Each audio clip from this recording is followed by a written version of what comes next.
So you hear a lot of people, they say, don't compare yourself to others. And a lot of times they just say that and leave it as is. Like they don't give you kind of a solution. Like if you don't compare yourself to others, then what should you compare yourself to, right?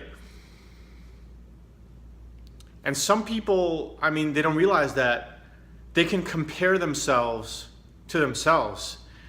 So for example, instead of comparing to others in the way that, let's say, for example, you look at other people and you're like, this guy is above me at this level, or this woman's above me at that level, and like you fall short in a lot of ways.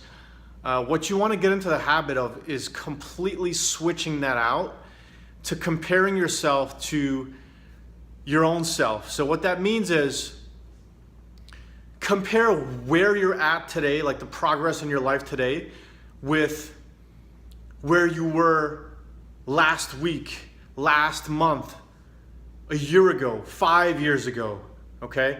Instead of comparing it to some other person that is completely different than you in every single way, and that comparison is probably just gonna make you feel bad. So now, I'm not saying don't ever compare yourself to other people. Let me explain. So if you're comparing yourself in a way where you're kind of gonna feel bad about it, like you're gonna compare yourself and then kind of measure yourself up to this person, like, am I here, am I there? It makes you feel a little bit worse or whatever. So if it's any comparison to kind of make yourself feel bad, or like that you're not enough, comparative to this person that you're, comparing yourself to, you definitely don't want to do that. But what you can do is, if you're going to compare yourself to a certain person and be inspired by that, then you should definitely do that. Like, let's say you look up to somebody and they kind of have the life that you want to live, and you compare your situation to theirs, not in the sense to kind of like feel like shit about yourself and be like, oh God, my life sucks, compared to this person, but rather in the sense to be like, wow, like this is what's possible. I'm gonna strive to get to that.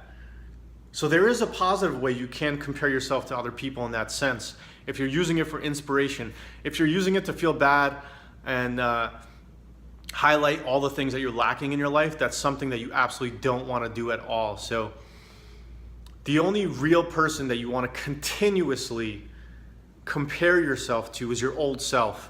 Always be measuring up. Like you want to, if I ask you today, you know how I always talk about Tony Robbins always says progress equals happiness. If you watch some of my other videos, I'm sure you've heard that. So if I ask you today, how is your life right now as compared to how your life was a year ago? Is it better? Is it worse? Have you been making progress?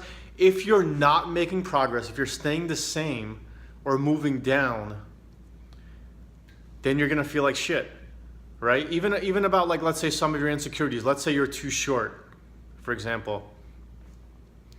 Let's say you're too short and that's something you feel bad about. Well, you were the same height a year ago or 5 years ago. So nothing like that. That's, if you can't change something, if you physically can't change something or control it, then you must learn to accept that.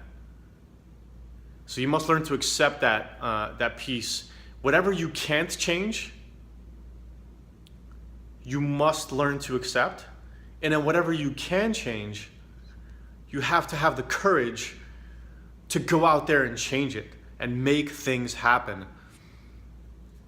And if you want to track your progress, like I said, compare yourself to yourself. I'll see you in the next video.